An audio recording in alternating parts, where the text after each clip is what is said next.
But good morning, good morning, good morning. Good morning. Better, Good hey, morning. better late than never.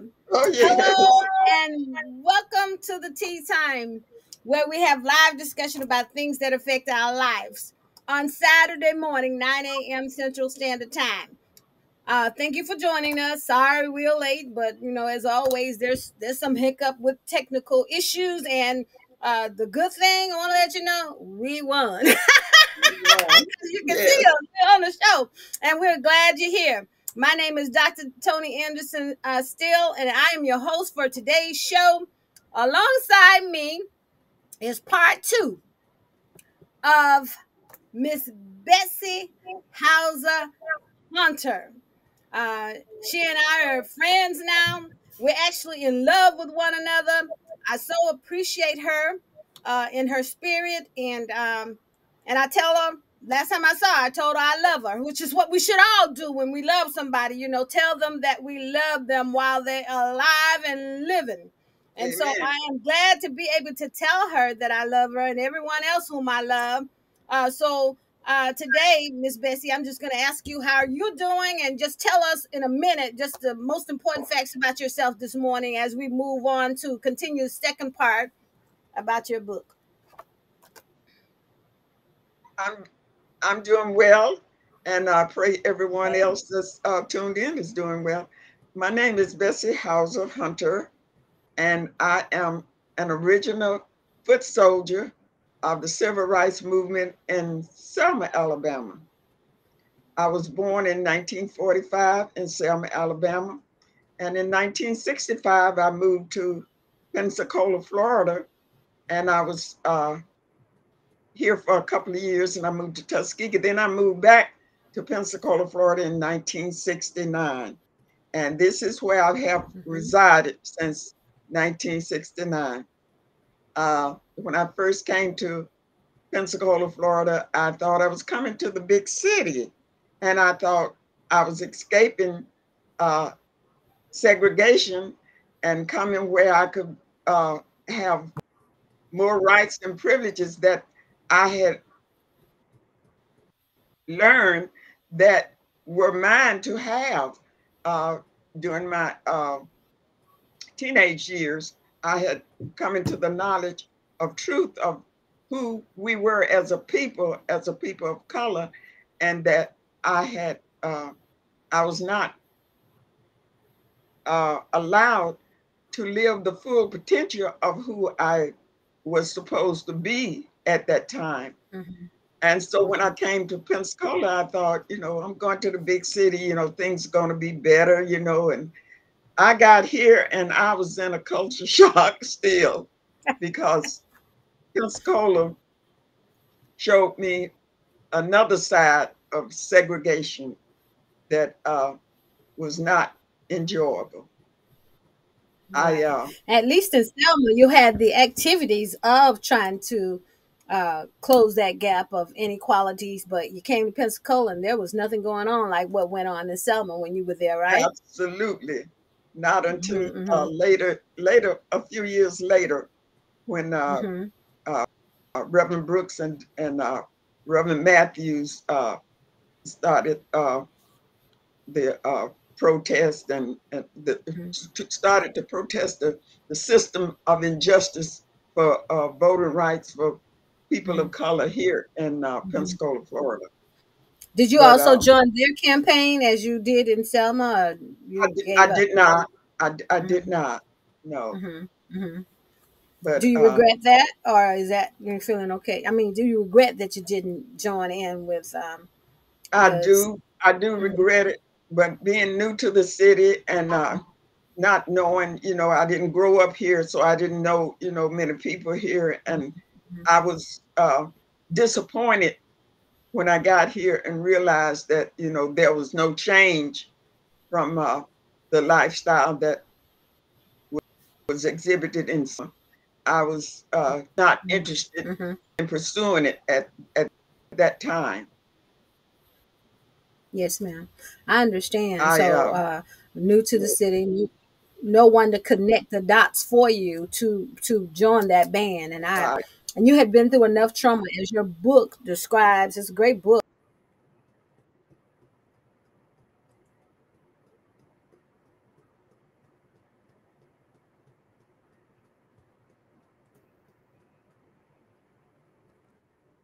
I am so happy that I chose to not take this knowledge of our history to the grave. I am so happy that I have chosen to reveal it so that people will know our history. This is not just Black history, this is our history. This is the human race history. And Yeah. I am really amazed when I go back now and read some of the documents that I have put in this book. I a lot of things that I had forgotten, I did not remember. And so I'm intrigued, I'm amazed at what I am reading of my own story. You know, Yes, I understand. And guess what? As a reader of your book, and I enjoyed it tremendously, and I love the history part of it as it relates to how close were you to see Dr. Martin Luther King Jr.? How close did you get to him to view him when he was speaking in Selma? um, on stage, when my sisters and I would perform our Mm-hmm. songs that we had composed Mm-hmm. for the movement, because we were not, we didn't have money, you know, to participate monetarily to the mass meetings when we Mm-hmm. would Mm-hmm. attend. We Mm-hmm. would maybe have a quarter, you know, a piece to contribute in the Mm-hmm. collection, you know, for the progress of the movement. But so we Mm-hmm. would go home, and at night after the mass meeting, we'd go home, and we were just inspired to write songs and sing them for the mass, to entertain the masses, you know, when we went to the mass Yeah. meeting the next night. Right. So Right. that was like Right. our contribution. Instead of monetarily, we would do it like in an entertainment style. So he was kind of sort of in the pulpit, and He you were was, in the it choir was, stand it was close by. right, right. Right. And Okay. That gives me a better visual. So you were pretty close. yes, and Pretty close. then Now, in we reading would, your book on page 38, you talk about the civil rights activist, the white woman from Detroit, Michigan, and then you talk about Leroy Morton. Can you give us some insight on that situation so that we can better understand it? It's it's historical as well. yes, Leroy Martin was a classmate and a friend of my twin brothers. And he was being transported back and forth. Well, Mrs. Viola Luzo was one of the women that came from, she was a Caucasian woman that came from Detroit to as an activist in the movement also, because many people Hmm. came. I mean, Yes. not only ministers and priests or whatever, but just many people came to participate in the cause uh, of helping us obtain uh, equal rights and voting rights in Selma, Alabama. Ms. Viola Luzo was one that left her family to come to Selma to help with the cause of obtaining freedom. And she Hmm. during the march from Selma to Montgomery, she was Hmm. instrumental in transporting uh, the marchers back and back from Montgomery after the march. And on Hmm. the way back, she had she had Leroy Morton in the car with her, who was a Hmm. black young black boy. Hmm. And she was shot by Klansmen. And when she was shot, the blood just spattered from her head onto Leroy, and Hmm. she went off the road on Highway 80. She went off the road there about in Hmm. Haynesville, Alabama. And Hmm. she, I know where that is. when she Hmm. ventured off the road, uh, Leroy got out the car and he crawled away from it and laid down on the in the ground on the ground. Hmm. Yes. And it was, just I feel like that was just, the Spirit of the Lord leading him to do that, because Right. they turned around, the Klansmen, they turned around, they came back and Mm-hmm. got out and went over to assess the scene to see if they had really accomplished the mission that they had, chosen to Mm-hmm. do. And Leroy lay still, you know, as if, he just laid motionless there. And Mm-hmm. him having blood spattered on him from Mrs. Uzo's injury, Mm-hmm. Mm-hmm. they thought that, mission had been accomplished. And Mm-hmm. he laid there for a while. And when they left, then he got up and went back out to the highway, to summon help. And there were Mm-hmm. people, traveling back from the end of the 5-day march from Selma to Montgomery. So we Mm-hmm. received help, and it was just so devastating, to have this happen to him, and he was just really mentally, never right after that. And my brothers, they never saw him to communicate with him again, afterwards, because they sent him out of town because they knew that his life would be jeopardized, It's in January. having, Right. survived and, Yeah. would have been able to tell the story. Yeah, as you were telling that story, it just goes to show you that when people are evil, they don't care who is in their path. No, Because she was a Caucasian, like most Klansmen, or all Klansmen, right. as we know, are Mhm, Caucasians, mhm, white people, and they killed one of their own to get to us, to stop yes. what was going on Mhm, for our benefit, and I think that's a double whammy, because we, as Black people, we are accustomed to inequalities even now, and the evilness exists all over against anyone that gets in their path, even now. So, uh, I thank you for sharing that story. And when I'm looking down, I have your book mhm. where I folded back pages where I wanted to ask you questions about different things. So, the next thing that I want to see is that it shows in your book on page 37 that Harry Belafonte, Sammy Davis Jr., Leonard Bernstein, Mahalia Jackson, and even Sheila Winters, because she's a Caucasian lady, right? Yes. Mhm, yeah. They came to perform. Uh, Mary, Peter, and Paul were Caucasians, oh, okay. and they were. So, did you see that performance? Oh yes, I was there Oh, because I good. was. This was like at the end of the march from Selma to Montgomery, and when we Yes. came into Montgomery at Hmm. St. Jude's, they Yes. they gave us privileges on their grounds to camp out that night before we Hmm. traveled the next morning Hmm. to Hmm. where Dr. King gave the speech. Right. And that night they provided us, with snacks. They Hmm. provided us with bathroom privileges, and they allowed Hmm. us to camp out on their grounds.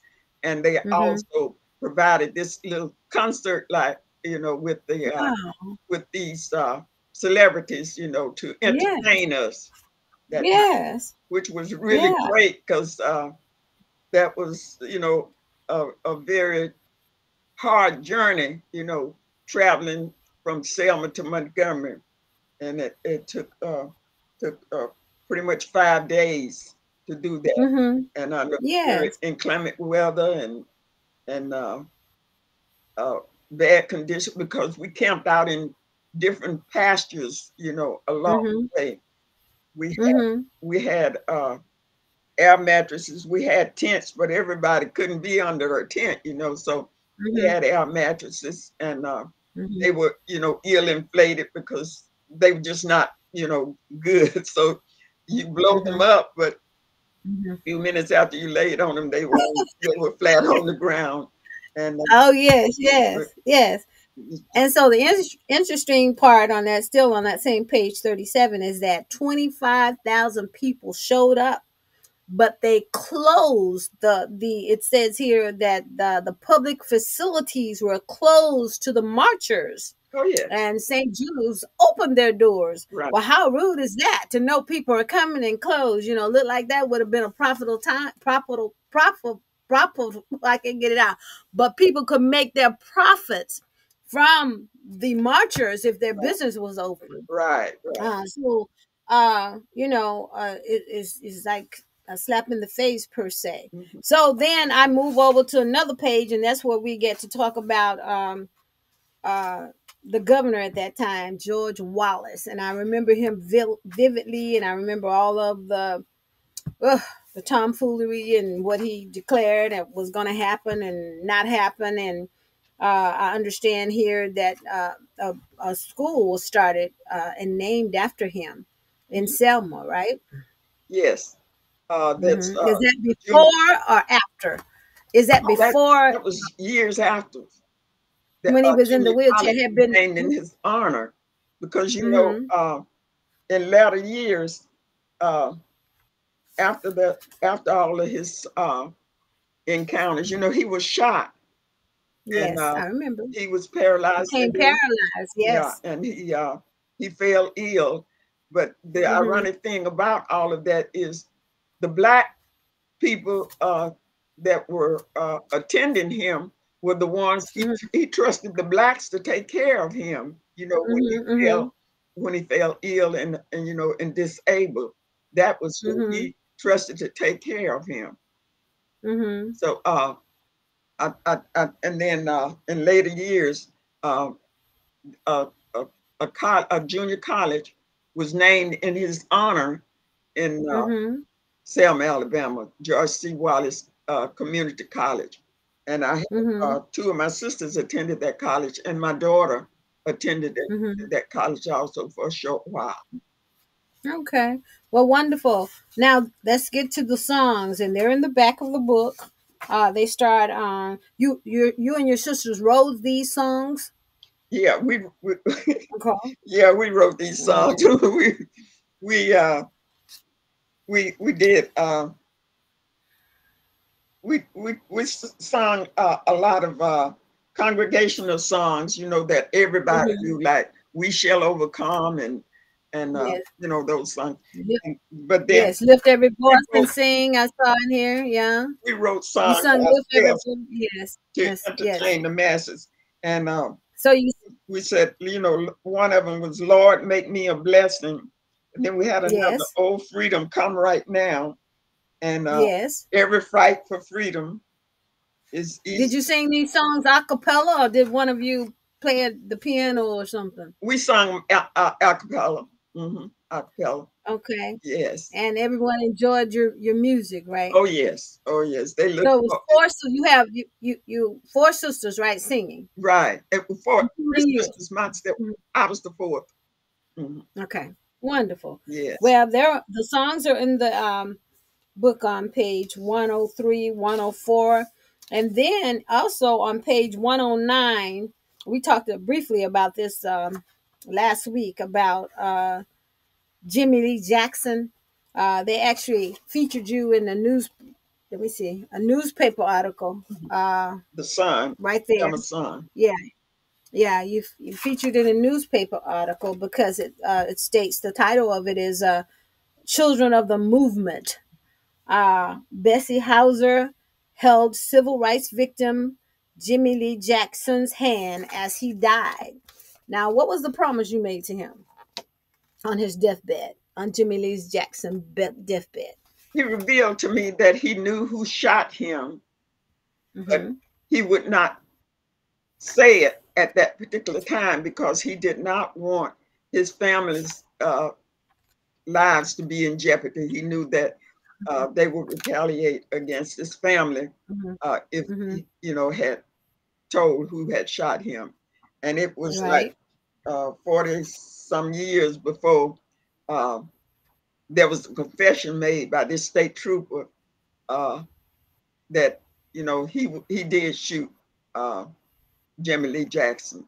And the district attorney at that time, they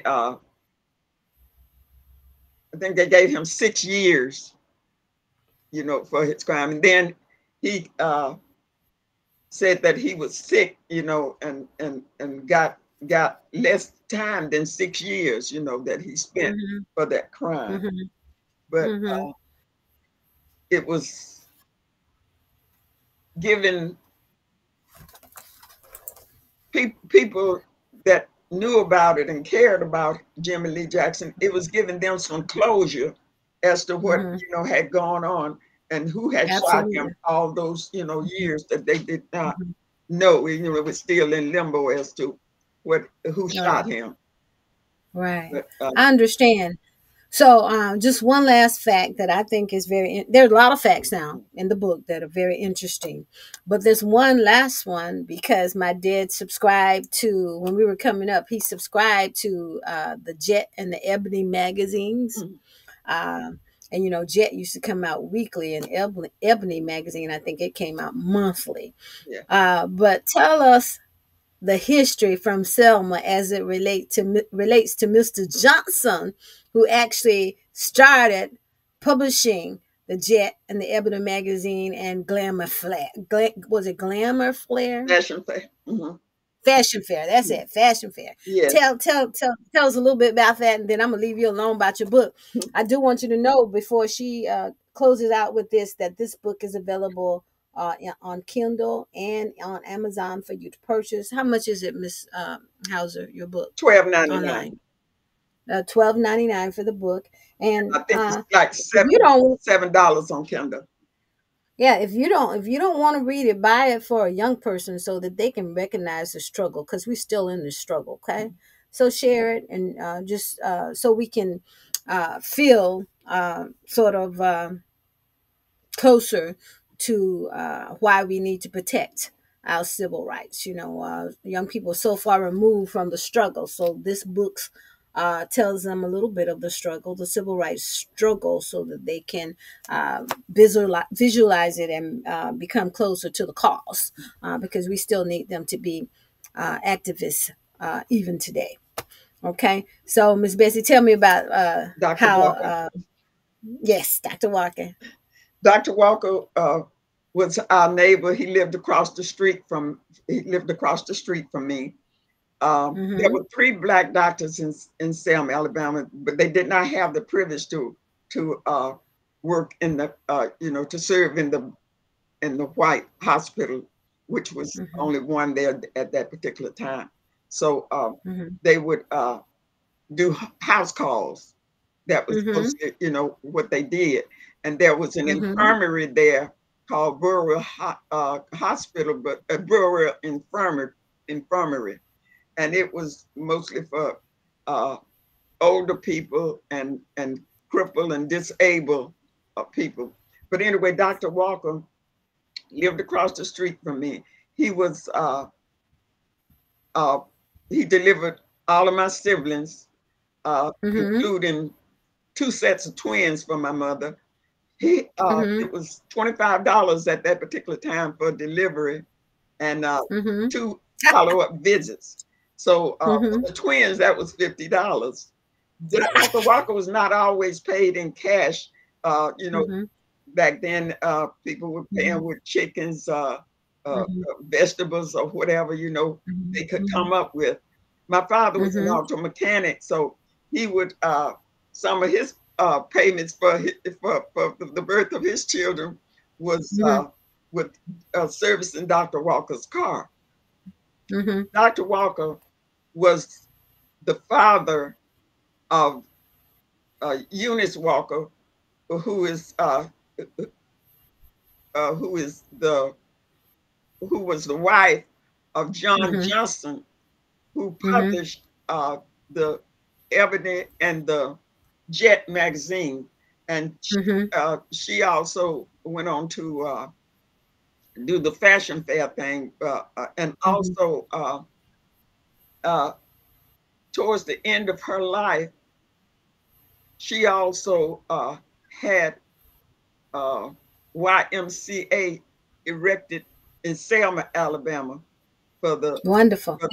Is it still standing? It is. It is because it's in Yes. the left. In her honor, her name is on the building or something like that? No, it's her father, Dr. Walker, and Claude C. Brown, who was another key figure in Selma, Alabama, as to elevating and promoting the growth of Blacks in Selma, Alabama. Dr. Claude, Dr. Claude Brown, Alcisa Brown. He was also had a kinder. They also had like a little daycare kindergarten area there, and that it was a Presbyterian church. He was a pastor of a Presbyterian church there, and he also started the Don Bosco Club there, which was like an outlet of for basketball, for Blacks, and to have outings and children. fun, Right. Have children, Blacks in the Black community, to have something to do other than, get into trouble. So he was instrumental in helping, to steer Black children in the right direction. Is that still in existence in Selma now? Well, they have the YMCA. Okay. His daughter. Oh, so it took the place of Dr. Brown. Okay, got it. Okay, I got it. Well, Miss Bessie, as again, I must tell you a fascinating story, history that all young people should be exposed to, because they are so far removed from the struggle. And I want to thank you for sharing your story with us. And so what we're going to do is going to close out. I feel like we still not complete, that we didn't get all the news. So I'm going to leave it up to you if you ever want to join us again and talk more about this, because it is truly important. It's not going to go away, even though that's the script that's been written for us. We want to keep our history alive. And so we thank you again for joining us. And I love it when I asked, you hesitated for a moment because you're not tech savvy, but guess what? I'm not either. I rely on assistance as well. So I appreciate you. And I thank you for sharing your story. And I thank those who joined us this morning for joining us. And so this is part 2. Part 1 was published last Saturday, and it's still floating around in YouTube or all the other social media platforms. So you can go catch up. As you have already listened to part 2. And so we thank you again, and we wish you well, and we send in love to all the viewers, because we need to get rid of the virus of hate. There's not a shot or a cure for it, but what has been learned can be unlearned. So we can let go of that and learn something new, something that helps you, helps us, all of us, and elevates us in this universe in a more positive way, rather than hanging out in a negative light. And so we thank you again for joining us. And I want you and everyone else to have a great day. And remember, this is a Sabbath day. Even though we've been hoodwinked on that, we know that it is a Sabbath day. And so we need to give reverence where reverence is due. And so we thank you for joining us. You have a good day. We'll see you next Saturday, 9 a.m. Central Standard Time. We're coming, even if we're running late.